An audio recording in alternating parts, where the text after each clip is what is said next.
Looks like we're now streaming on Facebook. It is an episode of Between Two Stoves, and I'm your host, Dave Nelson. And I am going to be bringing you one of Sacramento's great restaurant names in this town, N'Gina Guyton. And we are going to be talking about life in the Sacramento food world and what she's been doing lately. Okay, so she is not in the green room yet. Her limousine is on the way, and we'll have her backstage shortly, munching on M&Ms and little tiny bottles of champagne that we have back there. They're so cute, the cutest little bottles ever. Okay, but everyone knows N'Gina. She is the fabulously successful owner of South Restaurant that you know has this huge following here in Sacramento. Everybody loves it. This is the place where I go when I want to get my bird on, famous for their fried chicken and other Southern specialties that she brought from you know her family. She has family, grew up back in Louisiana, and she brought all that stuff to Sacramento, and she's laying it on down. That's the big story, but I want to kind of get with her and talk to her about what she's doing now. And so she's going to be coming up here pretty soon. She's a working gal, and so I'm expecting to see her as soon as she can get in. And let me just kind of get my chat going over here, see who's out there right now. And I want to kind of talk a little bit about what's going on with me as well, because I got this thing, this industry cooking classes thing, these Between the Two Stoves, and also my quarantine kitchen happy hours. Hey, I want to kind of start talk a little bit about that stuff too. So let me get some chats online here. What with the people, bring them on, and they are coming right up. And is live now. It says, okay, I got Mr. Edward out there. Good to see you. Mr. Jeremy. Looks like, and Mr. Gregory Kirkham, two fellas that I had watching or interviewing just the other night. Let me turn this down. That was obnoxious. Good Lord. And let me welcome everybody. Gosh, I got Becca out there as well. Greg, man, good to see you. Thanks for checking in. Like I said a second ago, I haven't seen N'Gina yet, but we're going to hang out and we're going to wait a little bit because she will be well worth the wait. Please believe me. Okay, so let's raise a glass in celebration of another evening together, guys. Getting out of our own little space and getting together with some folks from around town and folks out there in the food world. Okay. Cheers, that's good stuff. Good stuff. Just some Sacramento tap water. Let me get a little more of that. And I wanted to kind of talk about last week because I had an awesome interview last week. And I got about 2/3 of the way through it. You know, I had Miss, let me back up a little bit. Okay. I had Miss Carissa Jones, and she spoke about her SCOE challenge, how she is kind of delivering ingredients to various people around town, and they are cooking it and taking pictures of it and posting it up on the SCOE challenge website. It's really cool stuff. And she got to talk about that. And then I brought on Ms. Joey Titherington from the Oak Park Farmers Market. And we only got a short way into it, in my opinion. We were talking about some stuff. I mean, we got some info out there, but I was really sad to see that the recording stopped midway, and it was really kind of interesting how that happened. But long story short, okay, I think the moral of this story is what I'm going to do is try and pull back on the tech here a little bit and try not to challenge myself with the multiple guests. I think I'm going to attack this as a one guest situation at a time until I can really feel a little bit more comfortable with the platform, all of that moving forward. Okay. Just a little bit of news from today. I probably won't get too deep into it, but had a nice little write-up in the Sacramento Magazine, kind of social media, the online version of the Sacramento Magazine, not the real one, right? But the little social media section over there, talking about these classes. If you're watching me, I mean, you already know about this stuff, right? So you don't need Sacramento Magazine to tell you that hey, it's kind of a fun time over here, and you know, we're getting out of our headspace, like I always say. Oh, it looks like N'Gina is showing up. I am so excited. Are you there? Sorry I'm late. Oh, don't even trip. I need to go into a whole introduction for you anyway. So go ahead and get comfortable, get your comfy shoes on, or get barefoot because it is hot. And we'll kick back. And I hope you brought your comfy attitude too, because I want to just have a light little afternoon here and hang out with you and see what you're up to these days. Absolutely.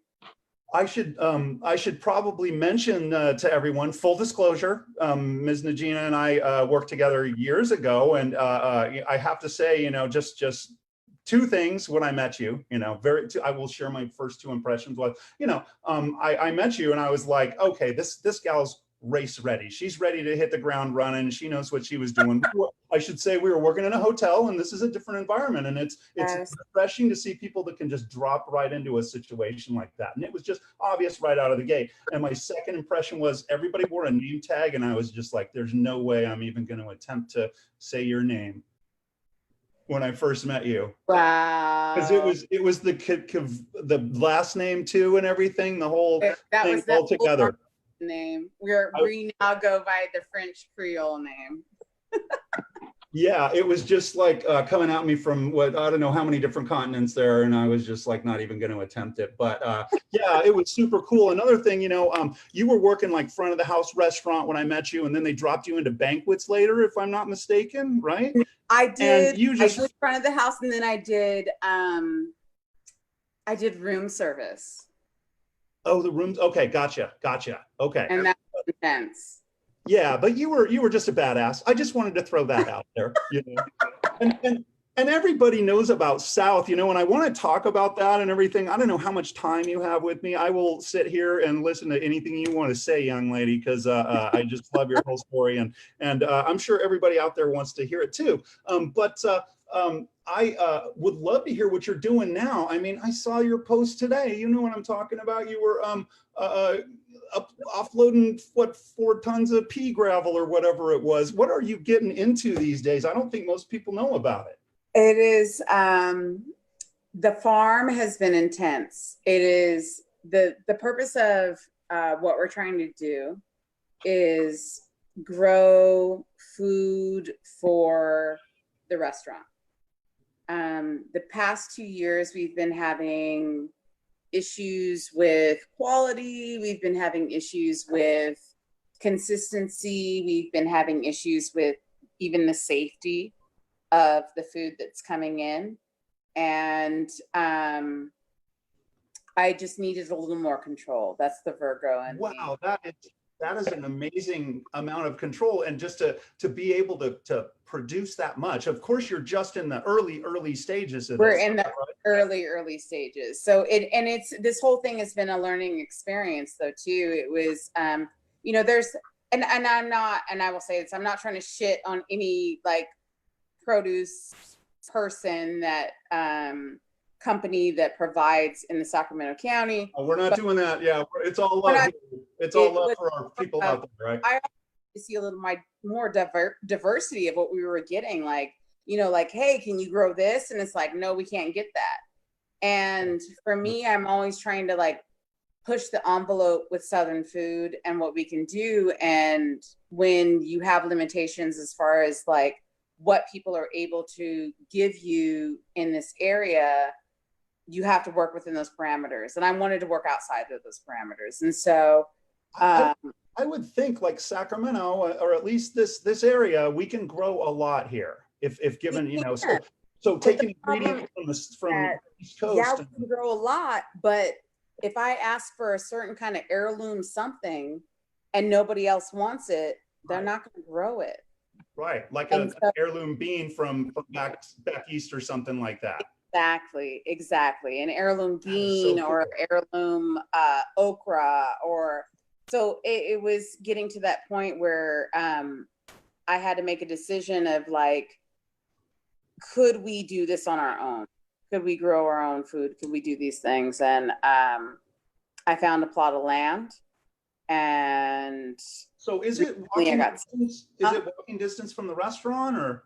It's not. I mean, you got to get on the freeway, but it's 18 minutes outside of Sacramento. So it's near It's off of Garden Highway. It's near the airport, near Teal Bend Golf Course. So it's very like secluded, like old school farms are over there. And it's what we're doing. To me, I feel that what we're doing over there is just really kind of beautiful because it's organic and we're learning. We're not like, I'm not going to say that I'm some old school farmer that knows how to do everything. Well, that was going to be my next question was, of course you grew up on a farm, right? Well, my grandpa had a farm. And okay, right on. Yeah. And when I was very, very young, I lived there and grew up there. And I think that that's where my want to do this came from. Like, I remember like shucking peas. I remember eating boiled peanuts on the porch. I remember the smell of like cow manure and the pigs and everything. And so it resonated as kind of like this like romanticism in the back of my head that I didn't realize that it was like, you should be a farmer, bitch. Now I kind of read, I did a little research because, that's what good interviewers do. And I saw that you went to high school Del Campo, right? That's like right out in my area. And so they have little rural patches of land out there too, but that's about as close as I ever got, growing up out there. Did you spend most of your life like out in that area, or when did you move to Sacramento? We moved to Sacramento when I was 6 years old, and we moved here from the South. And you moved to like, can I say it? Can I get out of my lane here a little bit? But you moved to, I grew up there. That's like, I kind of went to school there. Do you know Rio Americano? Oh yeah. Right. So that's where I was supposed to go. So we were in like the district next door, right? And it's like, there was like 2 kids of color in that school, if I may say. What was it? 400. I was one of 4 Black kids. See, that's what I'm talking about. And I was like 10 years, maybe 15 years before you. And then, so at least they had 2 more by the time you came along, right? So, yeah, that's awesome stuff. Wow. So yeah, this is very different from like that experience growing up in Fair Oaks there. It was. And Fair Oaks was, here's the thing though, Fair Oaks and Citrus Heights and all of that, it is your typical suburban lifestyle. You drive to everything, you buy everything from the grocery store. You don't have home gardens. It is the opposite of being like hippy dippy organic in every way, shape, or form. When you go out to restaurants, you go to chain feeders. You don't go to mom and pop restaurants. Right. And growing up in that area, I didn't even know that there was such thing as a mom and pop restaurant. And then I went to college and worked for, at the time, I guess what you could consider a mom and pop restaurant, because it was the Pear Garys. They weren't, this was 40 years ago. Sure. 20 years ago. So the Pear Garys 20 years ago are not the Pear Garys today. So no, they were not. It wasn't. So technically 20 years ago, the Pear Garys were a mom and pop establishment that had like a handful of restaurants. Is this a cool question? Are you going to be Pear Garys of tomorrow? Are you going to have, 30 restaurants all over town? No, I don't want to be. I just want to be a farmer and have a couple of restaurants. And I had to ask. yeah. You know what? I'm not going to lie. Like, if you had asked me that question a year ago, I would have been like, yes, I want to be like the next Stacey Pear Gary. I want to fucking have restaurants all over the place. Yeah. I want to have an empire. Today, the answer to that is no. Yeah. I just live like a really. Let me just say, folks, she's posting stuff from her farm. I got to say, you're posting stuff from her farm, and you are just like doing it. You are dirty and sweaty and all of it. She's really doing it, people. She is doing this stuff. This ain't a lark. I'm trying, and every day is a learning experience, and I'm trying to be present and let go of my Virgo control issues. And I like this lifestyle though. Like the idea of like when we eat lunch on the farm, we like set a fire at around like 9 o'clock to get the coals going so that by like 11, we can put meat on the grill. This and so it's this like, it's like, I'm really appreciating this kind of slower lifestyle where I don't need to have like things like right here, right now. And I don't need to have the accolades, and I don't need to have the notoriety. And it feels good. You know, you saying that, I really appreciate you coming on this show. There's got to be people coming out of the woodwork that always want to talk to you and hear your story and everything. Another thing, another part of the disclosure, you were one of the best guest speakers I ever had. You came out and did a little presentation in one of my classes, and just, it was everything I wanted to hear. Just that talk about entrepreneurship and how you started that business up on just a shoestring. And I was just like, I couldn't have asked for a better thing for students in culinary school to hear. It was just awesome. And did you not tell me that was your first public speaking engagement? It was, and I was nervous. I was nervous. You were so great. You were so because, great. you know, you worry, like it was such a young, like, demographic that you're trying to connect with. And you know, yeah. Well, you don't have enough cred or something. Is that it? You're this old lady, not hip enough. I didn't think I was hip enough. I was like, these kids are going to think I'm a jerk. Yeah, no, but they were great. They had really, the thing about those kids had really smart, intuitive questions.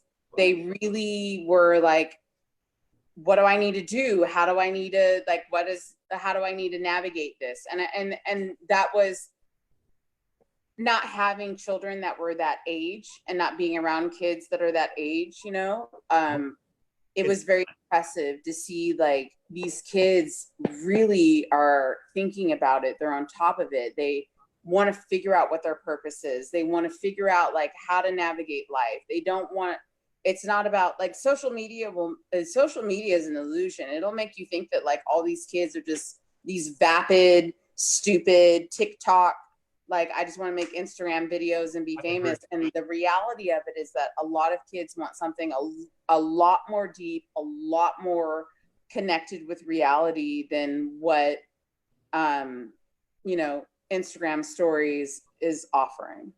You know, I really appreciate you saying that, because I do work with America's youth day in and day out. And, you know, you got to stay pretty cool. Okay. Yeah. That's why I'm so awesome. I'm just totally street. Yeah, word to your mother. Let's pivot. I mean, you were talking about how they were figuring out things for their businesses and things like that. You have had to figure out South too. You've still got a pinky toe in over there, I believe, and you have to figure out like how to make it work over there. But I gotta say, I go by South a lot. I'm kind of in the neighborhood. It's walking distance for me, but mostly it's rolling distance. And I'm often going by there on my, you know, rainbow colored, you know, disco skates, bopping along. And it's incredibly packed. Like every time I think I did a Facebook post a couple years back about just how you guys are just like to the walls. You sell out in it's very common to sell out on food there and things like that. I mean, so bottom line is you've always been doing great, or you know, from the very start, I think, and now you're still doing well during COVID. And I wanted to kind of ask you what it is that the public's looking for there. You obviously got it. When the beginning of shelter in place went down, there was an emergency meeting that was had at the restaurant. And it was how do we zig where everybody else zags? Because we're not going to close. So let's figure it out. And nobody leaves this room till that happens. And, you know, my director of operations, Chris Dodgett, like, I can't speak more highly of him than, I mean, I just can't. I can't. Well, I love hearing it when you're shouting it out, you know, those people that are behind the scenes there, because hey, we don't know their names, you know. So we don't know their names, and everybody knows N'Gina, but not everybody knows Chris. Who else is in there, you know? And sorry. Yeah, then not everybody knows the team, and these are the people that are like really integral into the success of this restaurant. And so I'll say that.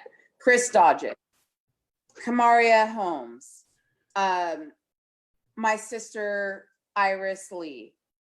These are the people that when we had to figure out not only a social media game plan, a food game plan, a catering game plan, marketing and media, like how are we going to do this and stay relevant? And each week, how are we going to switch it up so that people still want to come kick it with us and log in and eat? And those people were very integral in that. And you know, it's hard because and I'm gonna talk a little bit of shit right now, because we came out and we said, okay, we're gonna do this and this and this so that we can make the food that we're doing affordable and accessible and easy and safe. Yes, yes. And how can we also make it fun at the same time? And not even like 3 weeks later, we started seeing other restaurants that don't even cook Southern food. Like that's like, if your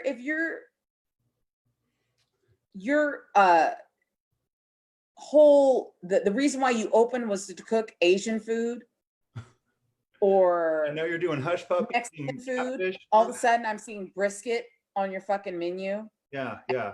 Like fried chicken and biscuits.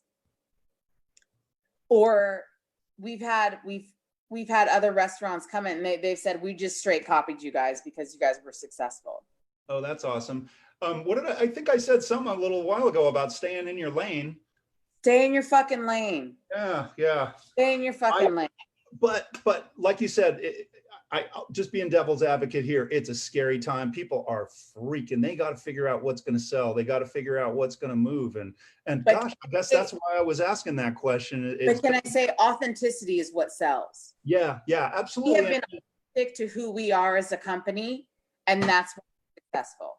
And I wanted to kind of ask you about that too. You mentioned your social media. I mean, you aren't just a restaurant, you're a community, if I may say. Is that a good way to put that? And so can you kind of speak to that a little bit? I will say that it's in our nature. How could we not be? How could we not be? And I think that if I think a lot of restaurateurs now, and again, maybe I'm stirring the pot on this, I think a lot of restaurateurs are very scared to be within their authenticity. And why wouldn't you be? Just do you, baby. And guess what? Your clientele, your demographic will appreciate you for it. They will love you for it, because that's what we do. We stay in our lane and we're authentic to what we are and who we are. And we're not apologizing for being a Black-owned company. We're not apologizing for playing like Wu-Tang in the middle of the dining room at 5 o'clock at night, and maybe so your kids got to listen to some shit. Like, we have to just do us. And I think that I mean, real talk, Dave. Yeah. Would you rather be with somebody that or participate with people in your circle that are authentic or people that are fake? Oh, absolutely. I mean, who would pick fake? Come on, that's a gimme question, right? But the thing is like, you know, you're putting yourself out there instead of putting a product out there, right? And it's like people see that, and because your product is an extension of yourself, it's going to be good, right? It's honest, it has integrity. I have to say also that you have a product that is something that is portable, that people can grab and go and take really easily and things like that. Everything about it seems like you probably had a little hiccup there and then just rolled right back into it. Is that kind of how it happened? Yeah, it is. I mean, we had to take a look at our menu and be realistic about, like, if we're going to do 100% takeout, like, what is realistic that you can pack up in large portions for the family to share, and what is not. And there was a little bit of ego death, because believe me, before COVID happened, we were the direction that I was trying to take the restaurant in was more towards a fine dining Southern story. Sure. An And experience. we were working towards that. And then the pandemic started, and that was hyper unrealistic. But the thing is and I will say I was snotty because I thought that, like, I mean, I was like, I'm not selling chicken strips. Like, we're fine dining Southern. Like, that's what we're trying to move towards. And it was ego. And when you step out of your ego and you realize that, like, the food that you make, so many demographics can appreciate it. Get over yourself. Figure out what people need from you as opposed to what you want to give people. And I think that when we had that conversation, it's why we have been so successful. It's not about what we want to give people so that we look a certain way. I'm not chasing some Michelin star. I'm not chasing some James Beard Award. What is it that people need from us so that they feel comfort, they feel love, they feel security, they feel value for the price? Like, if I'm going to go spend $50 at a restaurant, what's the perceived value that I get from that? Right. And that's where we had to do the switch. And maybe that's what has made us successful, is because we got out of our own ego, we got out of our own shit, and thought about, what does Sacramento need as opposed to what we need from Sacramento. Yeah, those are tough words for some people out there that do ego-driven food. Those artist fellows out there, and it's just like it's an uncomfortable conversation as well. It's an uncomfortable conversation. Yeah, and it's just like, at this time, like you said, it is, what do people need? This is exactly the sort of thing I would tell my students if they're getting ready to go out into the business. We need to figure out what people need, and quite frankly, I'm this doomsayer. I'm always doom and gloom. It's just like, are we going to need masks? Or is this going to have to be this model of how it's all just grab and go? What's it going to look like a month from now, 2 weeks from now? It's constantly changing. And hey, we're starting to see big resurgences in the country. Here I go again. I'll just go on down this road if you let me, right? But this is very uncomfortable talk to those ego-driven chefs who I love to death, but some cuisines are not going to fit into the COVID world for a little while yet, I think. And that's hard. I think that, like, listen, I don't think that we didn't even want to have that uncomfortable conversation. Right. So you know what I'm talking about. You kind of, yeah, it's really tough. And God knows I respect the hell out of what they could do. I could probably be a prep cook in some of those places, but that's about it. Maybe they'd let me scrub pots or something, Tell yourself short like that. Anyway, but yeah, just amazing. So let's say I'm a customer of South. How does it work? Do I start out on the experience online at this point and order ahead of time? How does it work? Because I should also say, let me do it back up a little bit. You've always had controversial seating policies, if I can throw that out there. And so what are you guys doing now? What's it look like? So we ate some crow on that. Well, I mean, okay, wait, start. We'll start. I'm so glad I asked about this. That's awesome. This is not boring. The way that we're working right now is that, by the way, are you drinking wine out of a coffee cup? I started with wine, yeah.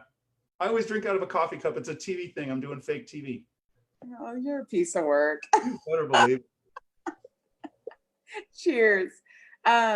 You can order, you can call in and do a to-go order, and you can either come inside and tender out the order, or we do curbside service.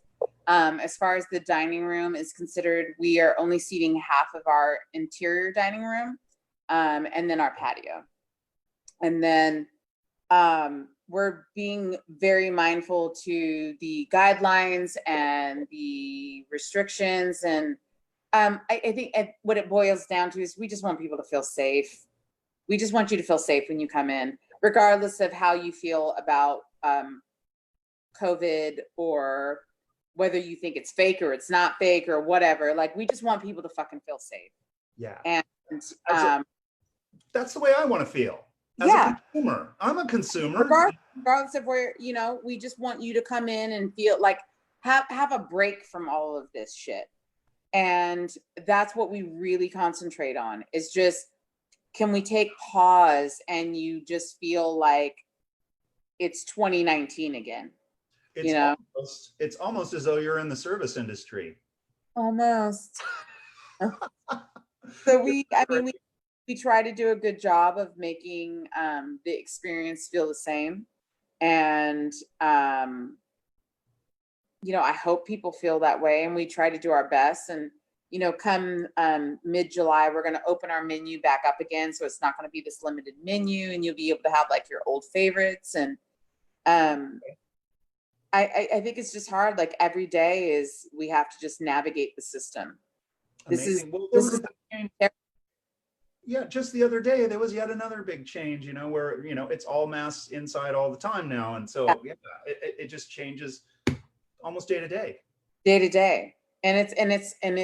it's hard. And it's that when information drops, you got to zig where people zag and figure shit out. And you know, we can only do us, and we're not trying to compete against anybody else or see what anybody else is doing. We literally just are trying to stay true to South and the brand and who we are, and just put some type of normalcy in all of this. You know, I don't know if normal I don't even think that that's a thing anymore. Yeah, I was just gonna say, do you still have the plywood up? No, we took it down. Okay. We did it like literally for a day. Yeah. A day. Broke my heart to put it up, and I hated it. I hated it. And then we took it down like the next day. And like when shit was really popping, I went and I sat out in front of the restaurant until like 1 a.m. Yeah. And it because I had a shitty ass attitude about the protesters. It was more the looters. And it was more like, to be honest, it was not like you could break in and steal all of our shit. That's fine. It was more me being scared because we have South is in a very old fucking building. If you people have not seen this place, it is in a very old fucking building. It's an old building, and the entire ceiling is full of fucking 5 years of chicken grease from the exhaust. And like, all you gotta do is do some crazy bullshit, and the whole half block burns down. So your insurance guy is so not watching this right now. Like, I know my insurance adjuster is like, bitch, why are you? He's far away. But it was more of like, I just was trying to protect the whole half block, not just South, not burn down like half the block. You know, if I can say, my sister she's very kind of far Republican. She's on that side and everything. And even she knows the difference between protesters and looters and people just out there trying to smash shit, you know. Even she knows there's a difference. And I thought that was a little bit of progress right there. Yeah. No, absolutely. Absolutely. There is a difference between the people that were out there peacefully protesting and making a statement, and those people that have been there, the 365ers, 365 days of a year. This is on their hearts, their minds, their souls. They talk about it constantly. Compared to a bunch of skate punk kids that come in and are opportunists of an what I was going to use. And smash some shit up and steal some shit. Yeah. Did you have any people reaching out to you during all this to kind of be a voice in the BLM movement at all, or? Yes. Yes and no. Yes, in the sense that there was a lot of, oh God, I shouldn't even say this out loud. Sure. Yes, in the sense that it was like, could we put you on the token blacklist of Black restaurateurs? Which Okay. I had a problem with. Huh. Because if you didn't give a fuck about South before this, and all of a sudden you want to mention us now, I have a little bit of an issue. Is there a term called blackwashing? I know there's a term called greenwashing when somebody wants, you know, a more green look for their company. They'll do some clever marketing. Is there like blackwashing? Is that a term where? Oh, I totally, yeah, absolutely. Where Okay. you Okay. jump on the bandwagon of like Black-owned companies and That's what I'm talking about. and like, oh, we support them, and it's for your own greater good. Yeah. Yeah, absolutely, absolutely. Okay. And Huh. there has been a lot of that going on, and I'm 100% not on board with that. You didn't think anybody really had anything Yeah, to. and there have Okay. been people that are like, well, we don't feel like you're doing anything in the community, and this is a conversation that I have constantly with my staff, is that if you do philanthropy, if you do support for pure accolades, then you're not doing it for the right reason. Right. Those sorts of things come out of most companies' marketing budgets, right? Exactly. It's marketing. It's not for, you know, not so much for the good of the people and everything. South has supported Black-owned companies. We've supported people of color. We've supported so many movements, and we don't say anything because one, I'm not looking for accolades from anybody about what we do. Right. Just do good for the sake of doing good. Don't do good for the sake of you want somebody to be like, oh, wow, look what they did. Doing good for the sake of doing good, long been words that I try to follow as well. I love that you said that. I think that to do something because you want some type of feedback, you want people to look at you a certain way, then you're not doing it for the right reasons. Yeah, absolutely. If you need to constantly tell people the shit that you do in the community, that's an ego problem with you. Can I, since it came up, another part of the community that hasn't really come into the fray is your staff itself. You have been able to keep those guys working and employed when I feel the numbers I hear are 20 million service workers are out of jobs during COVID here. That's like, you know, 5 or 8 giant companies going bankrupt overnight. And I never thought it would happen, but here we are. And you seem to be able to keep your crew working and getting paid, and I think that's a big part of being in the community myself. So kudos to you for that.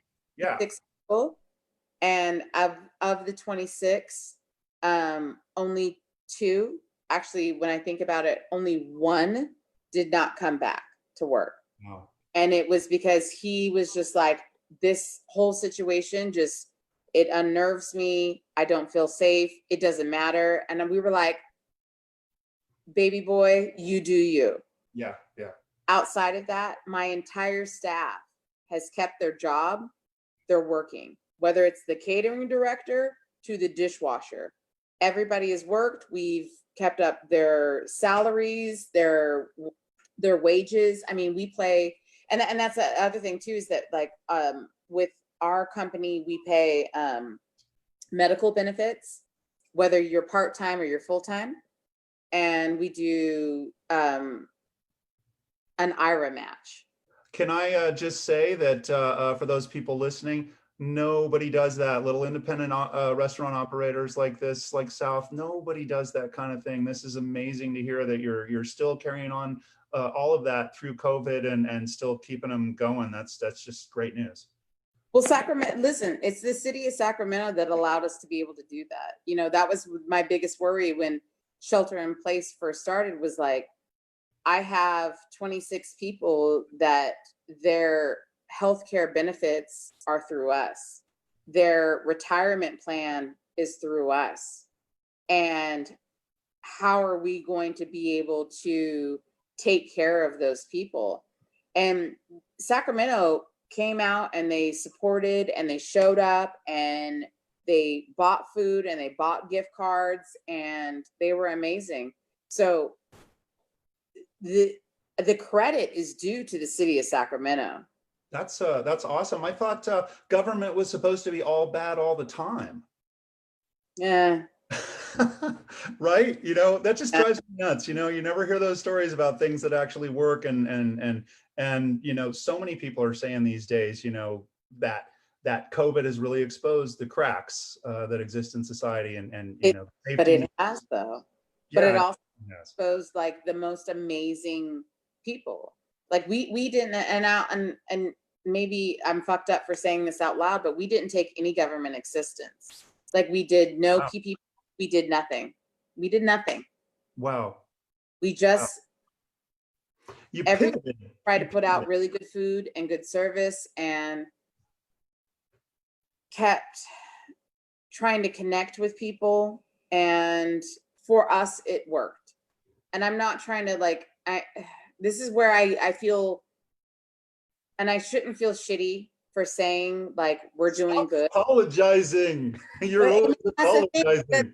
But do you see that? Like you get fucked up because you're like, I'm apologizing for being successful. Like, but the fact is I have people I know in the industry that don't, that they're not experiencing the same thing. Oh, but yeah, definitely. Yeah. I apologize for the fact that I have an amazing team. It's not me that did this.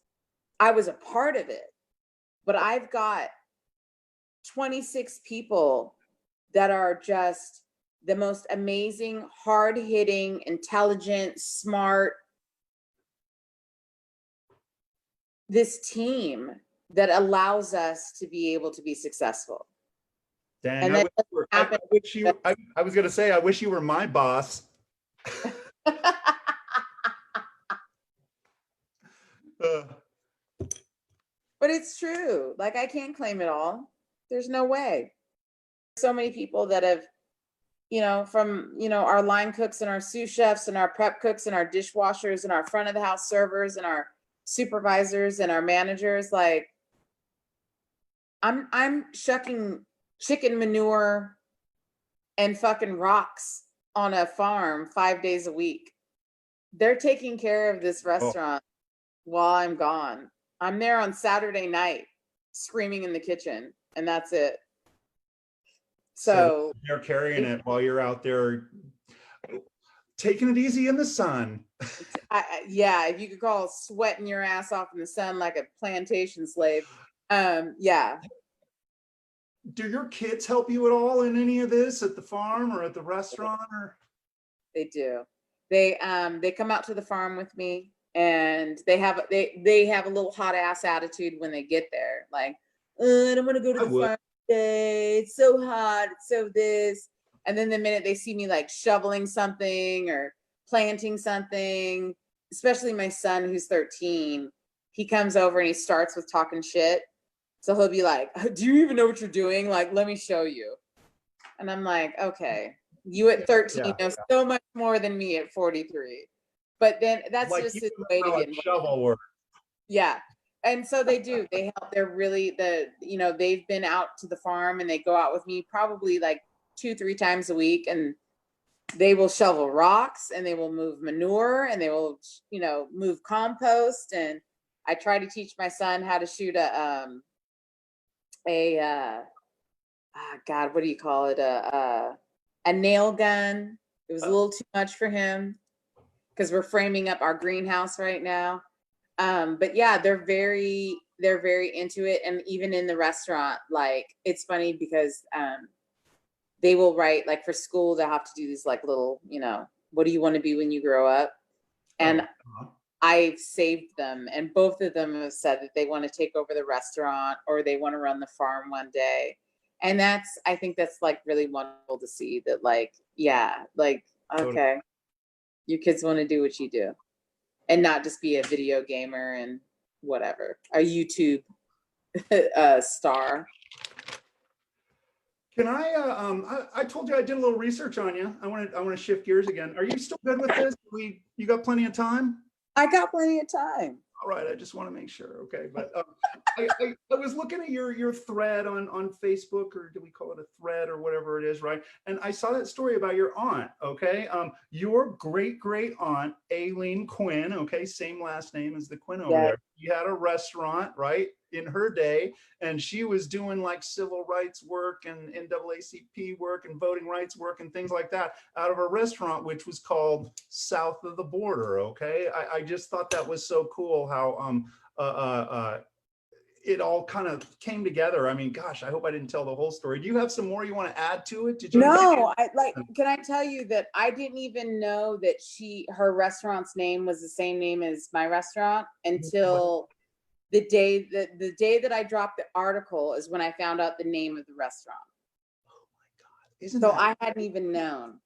So it's just like one of those like the universe, kismet, ancestors, like, yeah, it all comes full circle. And I just think that, you know, especially during everything that has been going on with BLM, you know, a conversation that I had to have with my staff was, you know, they were like, are we going to close because of the protests, because of the riot? Not quarantine. What do they call it? When you have to be off the streets. Curfew. Yeah, the curfew. Yeah. We're absolutely positively not closing. Okay. And they were like, well, what about, you know, safety? And I said, hold up. I've had family that have had businesses where the Ku Klux Klan forced them to close or tried to force them to close. There is no way in hell, as a Black-owned restaurant, I'm going to close because I'm scared of some skate punks that are looting. And we're going to be open. Yeah. We are going to be a beacon. We're going to serve food. And if you don't want to come to work, that's okay. I'll get somebody to cover your shift, or I'll cover it myself. It's inspirational. I mean, the helicopters were hanging overhead then, you know. Being in Southside Park, it was like it all day long, 24/7. Mm-hmm. But I mean, to ask, you know, even on Juneteenth, to ask a Black-owned restaurant to close, why would I be? Yeah, right. Right. You're tax-paying Americans, you know. We've already dealt with years where we were forced to be closed. Yeah. I'm not. Damn. To think that some of this, you know, the civil rights movement and everything, that stuff, you see the black and white footage and everything, and the fire hoses and the dogs and everything. I was just born then. So I see that stuff and I'm thinking, you know, that shit was in my lifetime. But then it's like, you see what's going on nowadays, and it's just over and over and over again, ever since the invention of cell phones, right? You know, and it's over and over and over again. And I'm just amazed that this doesn't happen more often, because we have seen flare-ups. I'm going to go off on a little tangent too. I recently have been listening to podcasts from like political podcasts. I love that stuff, from like 3 years ago, you know, before Trump came in or any of that stuff. And what are they talking about? Oh, they're talking about, you know, some other George Zimmerman and all of that, Trayvon Martin happening, you know. And that's the shit that scares me, is the dudes that have guns that think it's their job to go police everybody. And you know, like Ahmaud Arbery just happened like 3 weeks ago. Mm-hmm. And George Floyd, right after that, it was just like, I was amazed it didn't explode with Ahmaud Arbery. You know, just these knuckleheads that thought, you know, I don't know if you heard this part, but they filmed that because they thought it was evidence in their favor. They turned in saying, this is going to exonerate us, you know? And it's just like, son of a bitch. You keeping receipts. You're telling on yourself. They didn't even realize that. They thought it was okay what they did. And it's just like,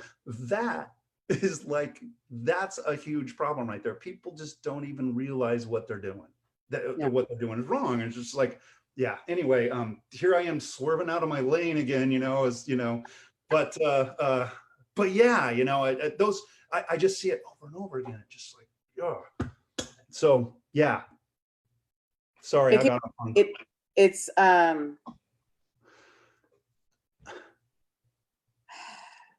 I feel like saying that it's overwhelming is really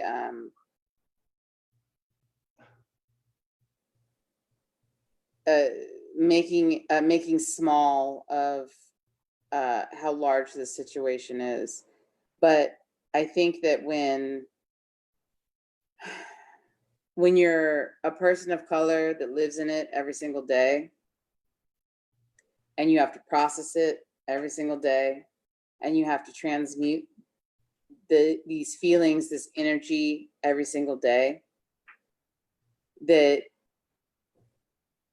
yeah, sometimes communicating it can come off as trivial, because it's like, wow, it's the same old shit, different day, you know. Doesn't mean that it doesn't have some seriousness about it. It doesn't have a presence about it, that it doesn't that it's not some hard shit that needs to be changed. But, you know, like, I have people that are like, why aren't you posting all the time about it?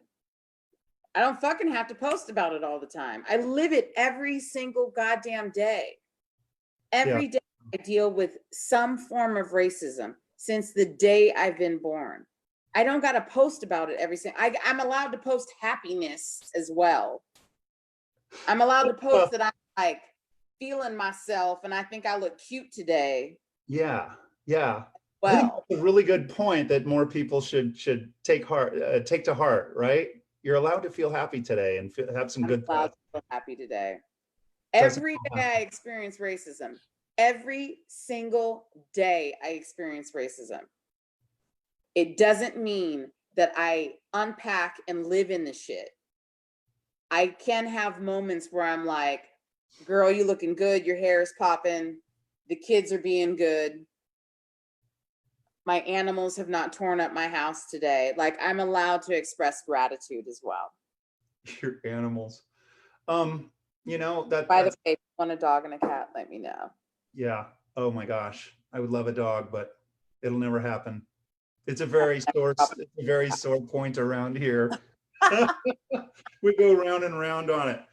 Well, gosh, N'Gina, that was beautifully said. And you know, as being who I am, gosh, I feel like I don't even know what to say, man. It's just like, I know this shit happens. You know, there's people in my family, you know, back in the day, even when I was growing up and stuff like that, you know, I saw that kind of talk when I was growing up, and it doesn't make me feel good and everything. And I feel like I have so little that I could add to the conversation being. No, but that's not true. You do. You have plenty to add to the conversation. When you see it happen, say something about it. Oh, you better believe it, man. That's yeah. You better believe it. I do call people out on that stuff. Call motherfuckers out. But outside of that, I mean, I still feel inadequate to the task. Outside of just saying, hey, I support it all, you know, to the hilt, man. It's got to stop. It's just the engagement policies they're just all wrong.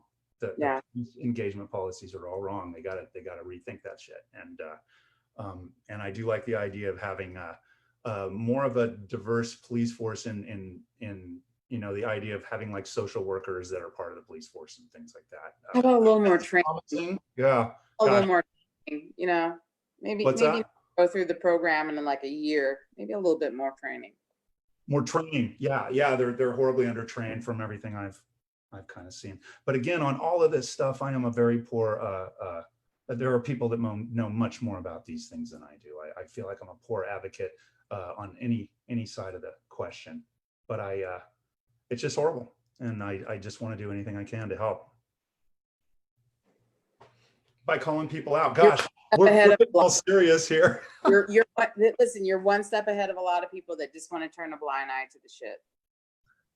Yeah, well, you know, I think it's being in this business, being raised in kitchens, you know, it's just like, you got everybody. It's international, and you don't care where people came from or, you know, what they did in the past. It's about what you do now, you know, and who you are and what you're doing, you know, instead of, you know, The kitchen is a brotherhood. It's a sisterhood. Yeah, yeah, you better believe it. Like we're all like it's not a you can't. I think that anybody that's worked in a kitchen, you can't be an island. You can't.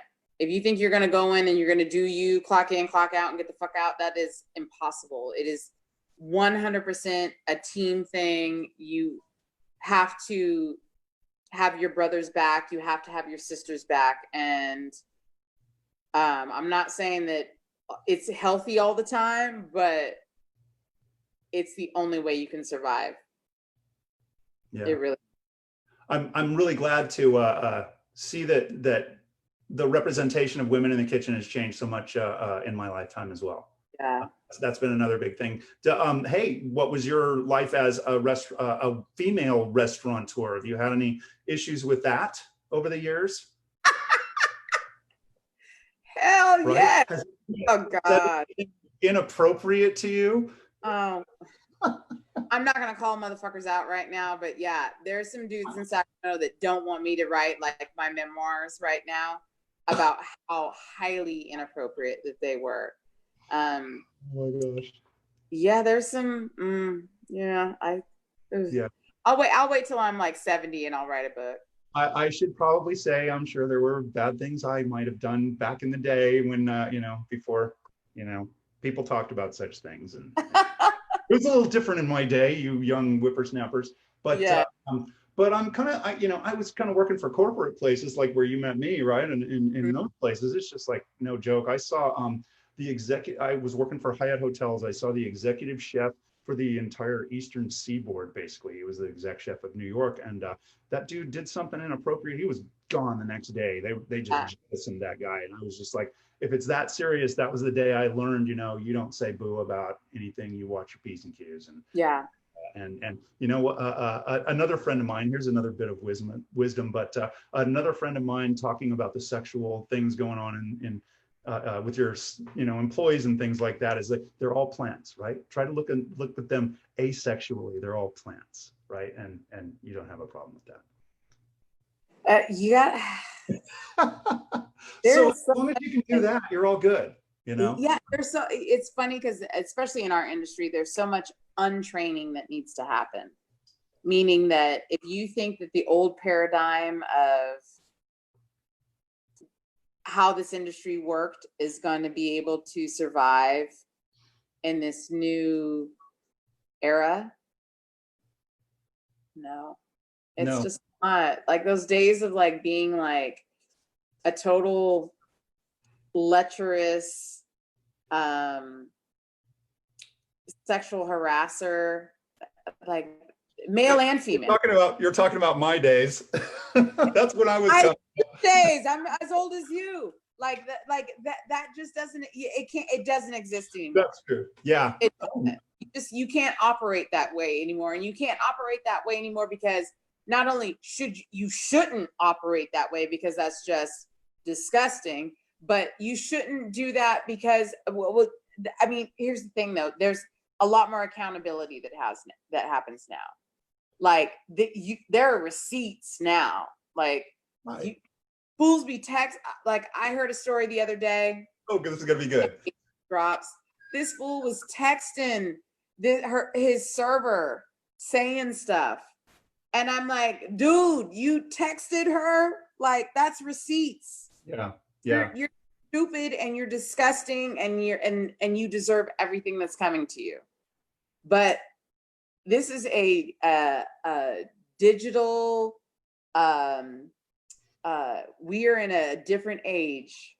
It's some fools they're going to tell themselves and they're going to get caught. And all I'm going to do is like that Michael Jackson meme where he's like in the Thriller video eating popcorn and shit. I'm literally going to be that. I'm just going to be eating popcorn, watching all these fools tell them like coming out. And I'm going to be like, yep. Good stuff. And it's so litigious, right? Or is that the word, litigious? Right? Anybody's going to sue you at the drop of a hat, right? And so, if somebody is, let's say she complained about this guy texting her or whatever to you, you don't do something about it. Hey, she's going to own South next week, right? So it's exposing the company themselves. I mean, you just can't get away with that stuff anymore. This is not the 90s. It's not the 90s. Thank God. I hated that era of clothes, and not as much as the 80s though. The 80s were the worst styles. I'm all about But the I'm 70s. for it though. I'm happy for it. You guys want Yeah. to do all this shady shit? Well, it's not going to be Yeah. like the past where you got to get away with it. Not anymore. No, it's like nowadays I see the guys out there, they got to run to keep up with the gals, man. And I just love that. I love nothing more than seeing a gal running rings around the guys, you know. There are so many badass bitches Yeah. in the Sacramento culinary scene. It makes me sad that they don't get a lot of like press, but I see it happening like more and more. And I'm excited for it. To tell you the truth, what I want to see is I want to see them getting press, not because they're women. I want to see them getting press because they're amazing chefs. That's what I'm talking about. I don't think there needs to be a world's best male chef or a world's best female chef anymore. I don't think it's a gender. I don't think gender separates it anymore in the kitchen. Talent is talent. Point blank. Period. Point blank. Oh, N'Gina, have you had enough? I mean, what do you want to give me, Dave? I was gonna say we can kind of start bringing it to a close. I wanted to bring up the last thing though, is just like who's out there that you see in the community that's just really doing awesome work that we haven't already talked about, like doing good for meals, meals out in the public or anything like that. What are you seeing out there that's pulling your heartstrings? If we're gonna talk Girl Crush Thursday, I will always talk about my homegirl, Toki from Bincho Yaki. They do so much low-key stuff for the public, whether it's food donation, community outreach. They're in Southside Park. They're in kind of the old Japantown. And to me, I feel like, I've lived in Southside Park for almost 7 years. And that strip on 10th Street was like, with the exception of Osaka-ya, was like a ghost town. Yeah. And then show went in and they really woke it up. And they made it, I won't say that they made it important again because it was always important. But they made people realize why that kind of last bastion of really amazing Japanese-owned businesses on 10th Street was important. And they do such amazing work. Like, I love their food. I love the family behind it. Like, I love the family behind it. Like, that is, those babies, their sons are in that restaurant. If they don't have daycare, guess what? You come into work. And I've gone there, and I'm sitting, they've got a TV and they're playing Frozen and the kids are sitting there watching TV and playing, Beyblades. And I'm sitting there with them and kicking it. And mom and dad are cooking in the kitchen. And they have such like a dedication and a passion for not only historically the food that they're cooking, the community that they've gone into, and they give a shit. And they're just really good people. That sounds like somebody I know. Right? Well, I've just I'll put them up there again in the edited version. I should say for our listeners that if anyone wants to hear from Chef Craig over there at Binko Yaki, where she's talking about, I did one of these behind the two stoves or between two stoves interviews with him just a little while ago, and he was talking about Feed the Front Lines 916 and Family Meal 916 and all of that. Super cool guy, and like she says, he's in this really cool part of it's old Japantown, really, of Sacramento, that strip of buildings there. And I'm just nuts about old Sacramento history. I just love all those stories. They're good people. I love them to death. I love them to death. They're like our ride or die neighbors. Nice. Binko Yaki, everybody, you need to go down there and check them out. It's Binko. It's Yaki style cuisine, right? All on a Binko grill. And just really simple, delicious cuisine. Awesome It's stuff. so good. Oh my gosh. Are you going to head over there right now? I actually have dinner plans. I I'm do. trying to live my hot girl summer, Dave. Oh yeah, yeah. You got your plans. I hear you. I hear you. I'm trying to be a free spirit. Good thing.